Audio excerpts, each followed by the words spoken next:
You're listening to the Life Coaching Secrets Podcast, episode 240.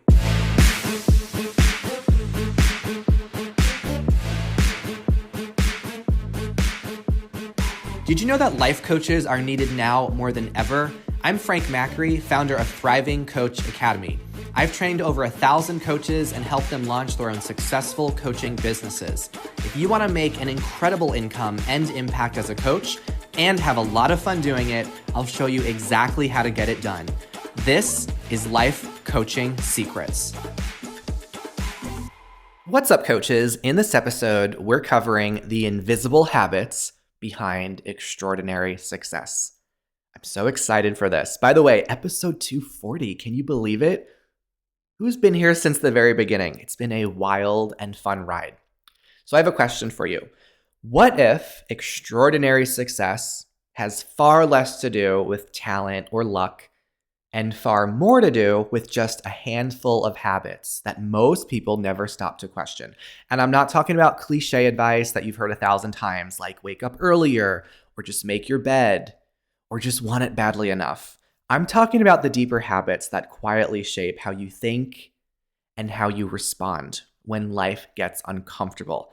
Now, over the years, I've done a little bit of reflecting recently, and I've looked at some of the outcomes that I've created in my life. Becoming a millionaire in my early 30s, building a thriving company, publishing a best-selling book, learning how to play the piano as an adult, staying athletic and playing tennis very often, and also creating a healthy, fulfilling marriage. And I don't share any of that to brag because I genuinely don't believe that I'm special or that it is special that I've done all of that. But what I do believe is that I formed a set of habits that work across every domain of life. And it's those habits that compound over time in ways that a lot of people underestimate. And those of you that know my story, you know that I didn't start out with things really in my favor. I grew up with a lot of confidence issues. I was insecure. I was really shy. I struggled a lot with money, especially in my 20s. I did not have a high self-worth or a safety net, and there were absolutely no handouts waiting for me. So my circumstances, they didn't change, but what did change were the habits that I began living by when things felt uncertain and uncomfortable. And in this episode, I'm going to break down the 7 habits that create extraordinary success. So that way you can examine which ones you're practicing and which ones might quietly be limiting what's possible for you. And before we get into this, I want to be clear that this episode is not meant to be preachy. It's definitely not meant to suggest that my path to success is the only path. These are simply the habits that I noticed consistently shaped my growth over time. Some of them already may be a part of your life. Others might not resonate at all, and that's okay. The goal isn't for you to just take everything on blindly. I just want you to notice what could stretch you or what could challenge your current way of operating or what just might expand how you think about success. Often it's really not about doing more. It's just about identifying the one habit that you might be avoiding or the one that you haven't questioned yet. And sometimes it's that single shift that is enough to change everything. So as I go through this, see if you can even pick one of these 7 that you think could make the biggest difference for you. Okay, let's go into the first one. I'm so passionate about this habit, number 1, and it is taking full responsibility for your life. Taking full responsibility for your life. How much responsibility would you say you take for the life you have right now? One of the things I share with our coaches inside Thriving Coach Academy is that you cannot blame and grow at the same time. It is impossible because the second that you are blaming something external for why you're feeling a certain way or why your life is a certain way, you are taking away your power, you're taking away your ability to grow and learn. So extraordinary success begins the moment that you stop waiting for life to be fair. Life's not fair. Terrible things happen. But when you take full responsibility, it means you don't play the victim card, even subtly. You don't pity yourself because others have more than you or they had an easier start. You're not mentally keeping score of who got handouts and who didn't, not because those things aren't real, but it's because focusing on them quietly gives your power away. And the moment that you explain your life through the lens of disadvantage, you give yourself a reason to stall. But when you're able to live in full responsibility, it means operating as if your destiny, it's entirely on you. No one, not waiting for someone to come and fix you or rescue you or give you permission. And this doesn't make life heavier. It actually makes life lighter and simpler. Because when everything is on you, everything is also available to you. I'll say that once more. When everything is on you, everything is also available to you. You stop waiting and you start moving, right? When you just expect things to happen, like you just get an inheritance that you can receive, or a plan that's just you can fall back on, or you just think like the opportunity is just going to show up, the stars will just align, then it takes away your power. Okay, if you think, oh, maybe I'll just get lucky in my life, that is not a way that you want to live. Okay, the people who build extraordinary lives don't move because they feel lucky. They move because they know nothing is guaranteed and they take full ownership. So this is about knowing that once you take full responsibility of your life, you never will see your life the same way again. It is truly the way to give yourself the most power. So if you notice that you're feeling a certain way, it means like asking yourself, okay, how can I take responsibility of what I'm thinking? Right? You get to control what you think and how you feel. So that's habit number 1, taking full responsibility. If you're not happy with your career, if you're not happy in a relationship, it's taking responsibility. What can you do? What's in your power? What's in your control? What if you are the creator of it all? Okay, habit number 2. This one is also huge. Keeping your social circle small and intentional. Now, the environment that you have, the people you surround yourself with, it's either reinforcing your growth or it's quietly eroding it. So having an intentional social circle doesn't mean that you cut everyone off or live in a bubble. It means that you're conscious of where your energy goes and what it returns to you. And extraordinary growth requires emotional bandwidth. If you have big goals, that doesn't mean that every person in your life has to be included in that. Not everyone in your life is entitled to have unlimited access to your emotional bandwidth, right? That is a finite resource, and you've got to be selective about who gets to be a part of that. So people who constantly complain, people who stay stuck, people who rehearse the same problems without ever changing, they might not be bad people, so to speak, but if you are exposed to people like that, that energy rubs off on you. It starts to shape your nervous system. And over time, it's going to dull your standards without you even realizing it. When you keep your circle small, it means you surround yourself with people who champion your growth. Okay, I often will describe it like you want to be around people that not only honor who you are, but the person that you're becoming. Because some people, they will want you to stay exactly the same.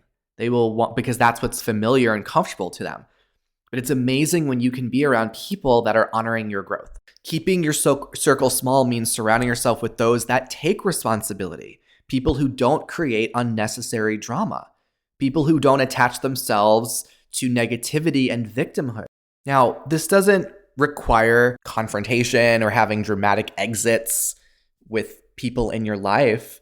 Sometimes it's just having limited engagement with certain people, having boundaries. So if a certain friend is calling you and you know that friend is going to complain about work all the time, don't answer the phone, right? Not stepping into every emotional spiral that someone is inviting you into. Just don't step into that. You can care about people without also carrying their emotional weight. And I really want you to understand that when you protect your energy, it's not selfish. It is strategic, right? When your environment is aligned, your growth becomes far less exhausting. So over the years, I've had a very small circle of very close friends. And sometimes friendships fade, or I have limited engagement with certain people. But I really make an effort to surround myself with those that celebrate my growth, believe in me, and are there for me. And it goes both ways as well. Okay, if someone starts to become very draining, you start limiting your exposure around that person. So there is really, and a lot of entrepreneurs, very successful ones that I know, a lot of very successful people, they also have small circles as well. They don't have these like massive friend groups. Okay, habit number 3 is this one is, I think, often forgotten. Keeping your home organized and clean. Now, anyone who's been to my house, one of the comments that they make is, wow, it is very organized. It's very clean. And people will often ask, do you have a house cleaner? And the answer currently is no, because my partner and I, we keep our home clean. Like we do not let it get cluttered. We do not just like throw things around.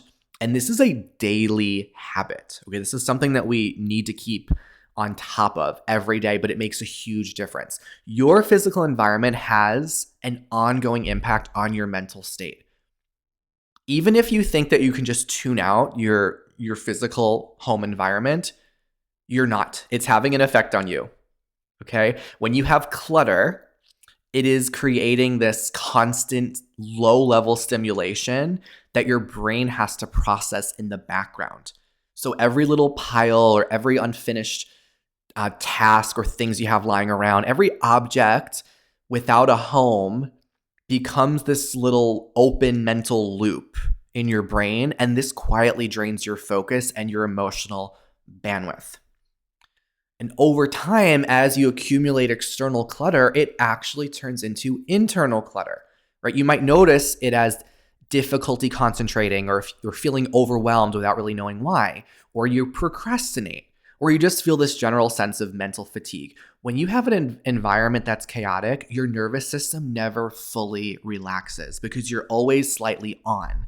There's always visual noise, and there's always this friction that you are managing that doesn't need to exist in the first place. But people who create extraordinary outcomes, they understand the power of having an organized and clean space. Okay? They design their environment to support their clarity and their discipline and their follow through. I'm telling you, an organized home reduces decision fatigue. So like, let's say you have groceries or you have like packages delivered. Don't let boxes and clutter just sit around. Put something in a place. If it doesn't have a space, then get rid of it. Okay? You don't want to be constantly searching for things. Like if I notice that there's something in our house and I have to search for it, I immediately think, okay, how could we put this in a place that makes sense so it's not going to require any mental energy next time. It's just right away we know exactly where something lives in the house. And you've got to start having a habit of noticing that, because every time that you're needing to search for things or you're needing to step over messes, it's taking away your focus that can be poured into you having extraordinary success. Okay, so you don't need to have like a totally minimal like interior design for your home. You don't have to have a magazine-ready house. It's just about alignment, right? Your space is a reflection of what you tolerate and what you prioritize. So when you have a clean and intentional house, you're sending a signal to yourself. You're saying you are someone who follows through. You are someone who can create order, and you are someone who respects your future. And I really think it goes beyond physical clutter as well. I think digital clutter matters nowadays, right? So if you've got an inbox with thousands of unread emails, or a desktop with all these different random files, or all these endless open tabs, it has the same effect, right? It's fragmenting your attention, and it's reinforcing this feeling like there are things that are unfinished or out of your control. So when you can clean up the environment, physical and digital, it's one of the fastest ways to just give yourself so much mental clarity. I'm telling you, when you do this, your focus deepens, your stress level goes down, it's easier to make decisions. And it's all built through having a clean and intentional environment. That is the third habit. Okay, let's go into habit number 4. Habit number 4 is protecting your focus by limiting distractions and overconsumption. Okay, now focus is one of those qualities that sometimes we often will hear students mention that they're worried if they will have the focus to be successful. And I want you to realize that you can be a very focused person. Even if you think there's a lot of evidence of the opposite, you do have the capacity to have focus. Okay. The previous habit I talked about is one of the ways to help create focus, like organizing your home. Even habit number 2, keeping your social circle small. This is going to also help you focus as well. But when I say protecting your focus and limiting distractions, I want you to think big picture. We live in a world where it almost seems like it's designed to grab at your attention, right? Endless content that you're seeing, constant notifications, all these different insane things that are being put inside of our minds and put in front of our screens. All this breaking news 24/7, it's all engineered to hijack your emotional energy. And when you are over consuming, or nowadays people call it doom scrolling, when you're just on your phone scrolling mindlessly, and sometimes hours can go by, and you're like, why am I even doing this? Right? When you are over consuming, and especially when you are consuming very emotionally charged topics like politics, your nervous system stays in a heightened state. And you might feel informed or engaged, but what you're really experiencing is cognitive overload. Okay? So extraordinary success requires that you can sustain your attention on what actually moves your life forward. So there's so much, especially in the United States, like there's this heightened political environment we live in. And I'm all about being informed. But we live in a world where everyone's over-informed. Okay, everyone has too much access to information, and it's often things that you really don't have control over. So then why do you need to give your power to it? Why do you need to give your power to it? When I was starting out my coaching business like a decade ago, I was living in China. And you might know that China has had restrictions on social media you can access. Like when I was there, I could not go on Instagram, I couldn't go on Google, I couldn't go on Facebook. And it was like so interesting because I feel like in a way it was a gift because I didn't have access to this like ongoing cycle of information. And like when I came back from China after a couple of years, I really didn't feel like I missed out on anything. But what I did do was create so much in my life. Like that's really where my coaching business started to take root. And it was kind of like this thing that I was really bothered by. Like even while living there, it was the number one complaint that I had was, oh, I wish that I had just had access to all the websites and apps that I'm used to using. But in a way, it was one of the greatest gifts because I didn't get sucked into this overconsumption. I was able to really focus on like what I wanted to do and productive things to move my life forward. So if you are being constantly pulled into world issues that you can't resolve or problems you can't influence, or you're just getting sucked into narratives that are literally designed to provoke fear and anger in you, that is going to erode your clarity and your long-term thinking. And again, I want to be clear. I'm not saying to just be completely ignorant or disengaged from the world. What I am saying is this is about discernment. Okay, you can be aware without being immersed. You can care without over-consuming. And really unshakable people are intentional about what they allow into their mental space because they understand that attention is a finite resource. So every 30 minutes, every hour that you spend scrolling, that you spend arguing, that you spend reacting, that's an hour that's not spent building, learning, resting, and creating. So protecting your focus, it is an act of self-respect. Okay, it's choosing depth over noise. Okay, it's about understanding that most breakthroughs that you'll have in your life, it doesn't come from more information. It comes from you sustaining attention to a few meaningful goals. And the more you can get rid of those distractions, the sharper you're going to think and the faster you're going to see yourself accelerate towards the goals that you have. Anyone who's created an extraordinary life, those people are not necessarily smarter. They're just more selective about what gets access to their mind. So that is habit number 4, protecting your focus. No more doom scrolling, no more overconsumption. Nowadays, they actually have ways for you to keep yourself from using apps. Like you can put limits on how long you could be on certain apps. If that's going to help you, do it. If it means deleting certain apps, then do it. But of course, keep your podcast app so we can stay in touch. All right. Habit number 5. This one's also so big. Habit number 5 is being willing to be misunderstood. Being willing to be misunderstood. Actually allowing it. Letting people, what I mean by this is letting people have the wrong opinion of you, being okay with other people having judgments or criticisms about you, not giving a damn about what people think. Okay, one of the most subtle ways that people sabotage their own growth is by trying to manage how they're perceived by others. And when you care too much about what others think, your life is quietly going to become a performance. You're going to start editing your goals and your opinions and your decisions, not based on what's actually aligned for you or true for you, but based on what you feel will be acceptable to the people around you. I made an episode recently about how a lot of people nowadays are afraid of being cringe, right? So they would rather just not appear to struggle at all or do something out of the norm because they want to have people's approval, but it's at the cost of your own truth. If you want to have extraordinary success, it means that you need a different relationship with judgment. It means that you need the emotional maturity to let people totally misunderstand you and to resist the urge to constantly explain or justify or defend your choices.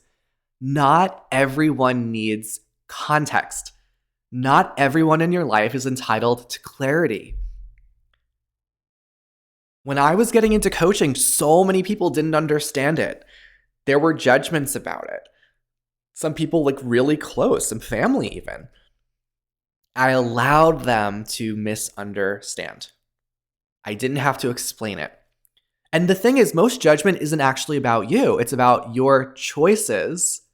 It's about what your choices are disrupting in someone else. So when you have ambitions and goals, that's going to rattle people. They're going to start seeing the parts of their life where they're playing small. It's going to trigger their fears, but that's none of your business, right? So people often rewrite your story in ways that are going to help make them feel safer because they might just say, oh, you're being selfish, right? It's easier for them to sit back and say, oh, you're being selfish for pursuing your dreams, or you're being arrogant, you're being unrealistic, you're being very out of touch. You're going to get the judgments. It's part of the price of admission of having an extraordinary life. People will have opinions about your decisions, but unshakable people don't absorb all of those projections. They let them pass through. So be okay with judgment. This doesn't mean that you need to become a cold, detached person. It means developing internal validation that's strong enough to withstand all this external noise, right? I just see it as it's just noise. Okay, this is about you trusting your own integrity over public opinion. You having an opinion of yourself. I often tell our students in the academy, you can be the juiciest peach on the tree, but there are going to be people that just don't like peaches. It's just how it is. So allow yourself to be misunderstood. This is a form of freedom. It gives you so much energy back. So that way, instead of spending energy managing perceptions, you get to spend energy creating the life that you want, staying aligned with the future that you want to have, instead of feeling anchored down by past versions of who other people expect you to be. At some point, every person who builds something meaningful, they have to choose. Do you want to be understood by people, or do you want to be free? And extraordinary success almost always requires choosing freedom first. Some people will come around and understand you later on, but don't let that be the requirement. When you can let yourself be misunderstood, your life truly opens up. And people are going to judge you regardless, right? They're going to judge you if you're playing small in life or if you're playing big. So wouldn't you rather them judge the version of you that's showing up fully anyway and living the life you actually want? Let them judge that version of you. All right, let's go into habit number 6. This one is so incredible. Making decisions from your future self. Making decisions from your future self. So this is a concept we talk in great depth in the academy. And it's the idea that there's the version of you call it the future self, that already is living the life you want to live, already achieved all the goals, living the dream. Okay? Whenever you have a decision to make or you have an opportunity in front of you, you want to make decisions based on the perspective of your future self, because that's how you move towards that future self. Most people make decisions based on their current circumstances, and that's exactly why their life stays the same. When you decide from your present reality, you're deciding from fear and limitation and what feels reasonable right now. So this is like saying, oh, well, what feels safe for me? Or what makes sense given where I am? Or even when it comes to like investing in things, when you ask yourself the question, well, what can I afford? These questions will give you answers that just preserve your current life. They are not designed to create a new one. Like when I wanted to become a coach and I asked myself, well, can I afford this like really expensive coach training? I realized that like really couldn't afford much in my life, but I wanted to have financial freedom. But in order to do that, I need to make a bold decision. I need to do something that's going to allow me to afford the life I want to live. Even if it means being really resourceful, if it means like taking on another job, if it means like, really asking for ways that I could get support, whatever it could be.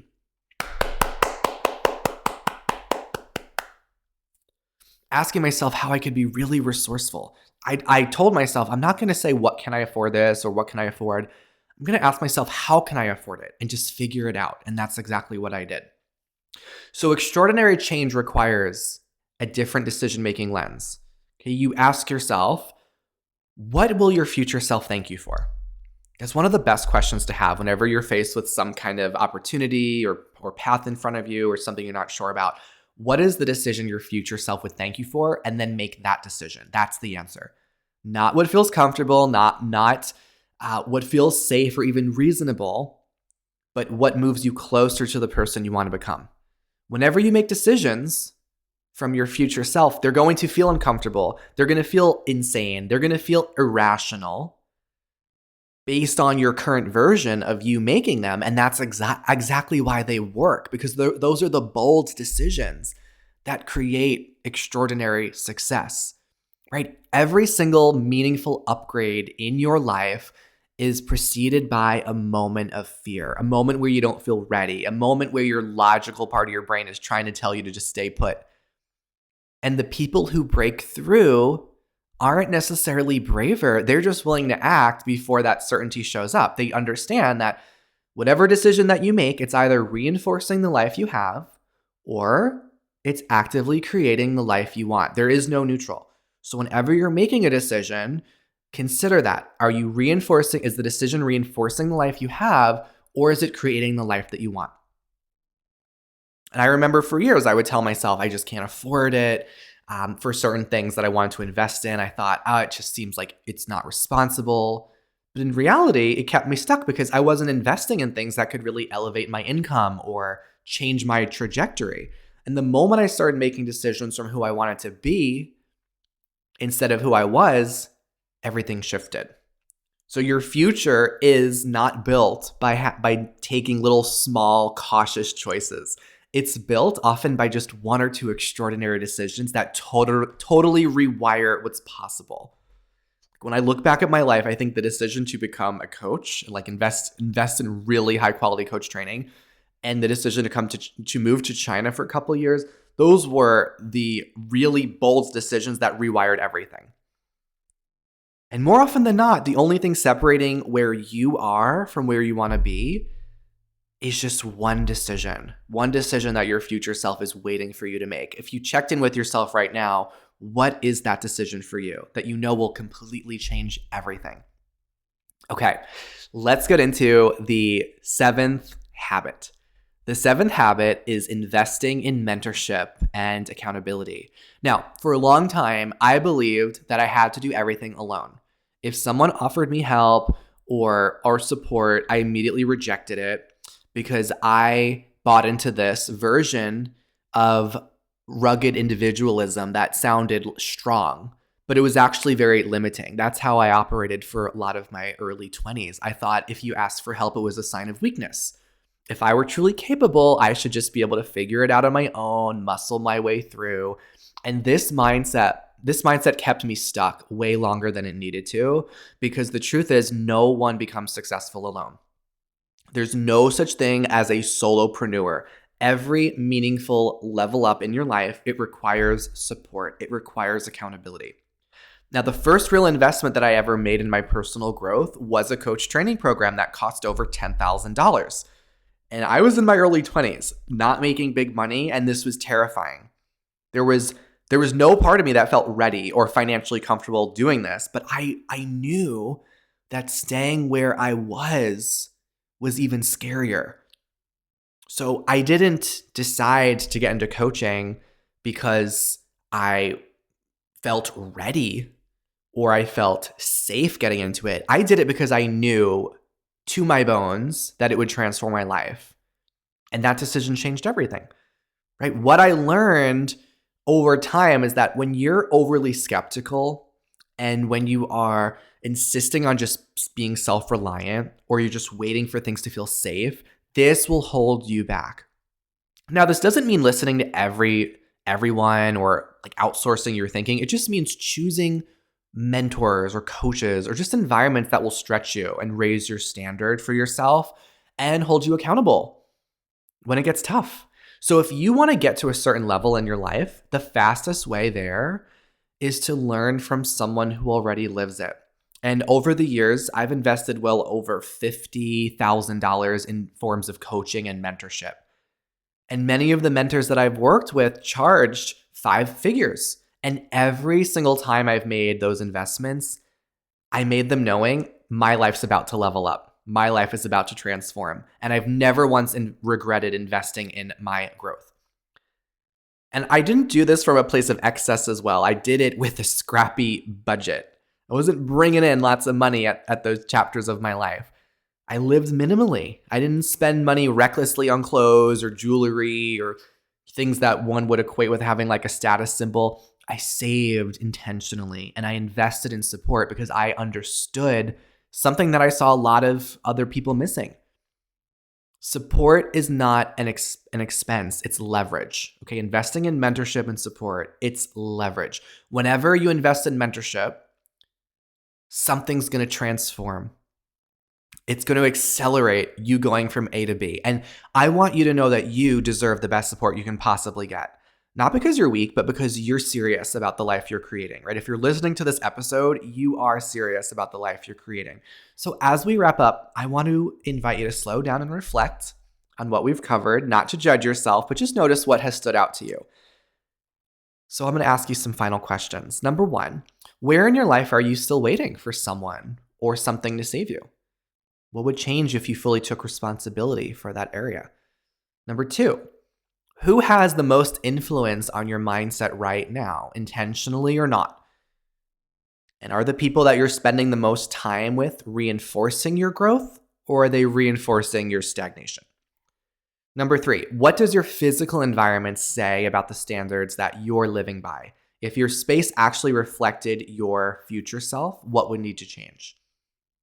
Number 4, where has overconsumption replaced focused action? So what distractions could you limit right now to reclaim clarity and momentum? Number 5, whose opinions still hold more power over your decisions than it should? And what might become possible if you allowed yourself to be misunderstood by more people? Number 6, what decision have you been postponing because it feels too big or scary or premature? And if you ask your future self for guidance, what would they tell you to do next? And number 7, what are you still trying to do alone? Right? What kind of support, mentorship, and accountability would accelerate your growth? I want you to know that you don't have to master all these 7 habits at once. You may already live by some of them. And even if there's just one that made you uncomfortable or challenged you, then pay attention to that. That might be the one habit that is the missing piece. Remember, extraordinary success, it's not built through massive change overnight. It's those small intentional shifts that compound over time. So start with the habit that stretches you most And that is where the breakthrough is. All right, thank you so much for listening to this episode. Before we go, if you're loving the show, take a moment, leave a 5-star review, write a few things about what you're enjoying, and share this episode with someone that you think could really benefit from it. And as I wrap up the episode, I'm going to include a clip that I had from an interview with one of our coaches inside Thriving Coach Academy, so you can hear about their experience and also some of their tips for how you can become successful as a coach. Enjoy their story, and I will see you in the next episode. I'm Joshua Wright. I am a student of the Academy. And what led me to coaching was really sort of a feeling of unfulfillment in my current role. Very satisfied and happy with where I work. But, there's always that feeling of something different, right? Maybe is the grass really greener somewhere else? But really it just got to, what do I like about my job and my prior jobs? And it related to people and how you work with people and for people. And it never got down to like the substance of my job. And so I thought maybe the right path for me would be taking on a role such as life coaching, where you're actually working with people. You're not working in documents. You're really helping them sort of push through their blocks. I've loved everything about the Academy, but the thing that I found most amazing was certainly the depth of the skills that you learn, right? There's not a session of practice coaching, not a session of mastery coaching that I don't pick up something from. There's certainly a ton of hesitations when enrolling, right? It's the what ifs. What if it's not the right time? What if it's not going to be right for me? What if people don't like me? Or what if I don't like them? So really all of the what ifs were a dialogue in my own head. And ultimately, I think it just came down to, I'm never going to get rid of the what ifs. Right? If I look at a different role in a different way, or still being a lawyer, but in-house or whatever, there's still going to be what ifs. There's never going to be a time when I'm going to be wholly 100% certain. So might as well take the investment and chance on myself that feels right and feels exciting. My biggest win has certainly been recurring clients who between sessions are constantly texting me with their newest win for themselves, right? And being able to sort of identify with the client having busted through some wall or some thought that they were having, and now celebrating their own success and then sharing that with me. I think that's the biggest win and fulfilling part about it is when you can really see that growth or excitement that person is going through, and that keeps coming back to you. I'm quitting my job. There's already a final end date, and I'm starting my own life coaching practice. It's 4 months out before my end date, but I said, I'm going. So professionally, I'm just so excited to take that path. And then personally, I'm going to be able to do all the things I think that make me tick and are exciting. The creativity of running your own business, social media, marketing yourself, talking to people. I mean, I'm so excited to talk to people about what I do, but also just have the free time that I want, right? I'm no longer at the beck and call of my clients as a lawyer. I now get to set my own schedule. So any prospective student that's considering the Academy, I'm going to steal Nike's trademarked copyrighted logo right now, but just do it. Right? The idea of maybe something is better out there is always going to be an idea that you're going to have. But whether or not something's worth the investment on yourself, the answer is always yes. Hey, would you like access to powerful coaching tools you can use on yourself and clients right away? For being a listener of the podcast, I'm giving you a VIP guest pass to get a sneak peek into my coach training program. Inside, you'll learn our coaches' secret tool they use to transform their clients' lives. And you'll also get a training on how to launch a coaching business. Just head over to www.thrivingcoachacademy.com/VIP to get started. I'll see you on the inside.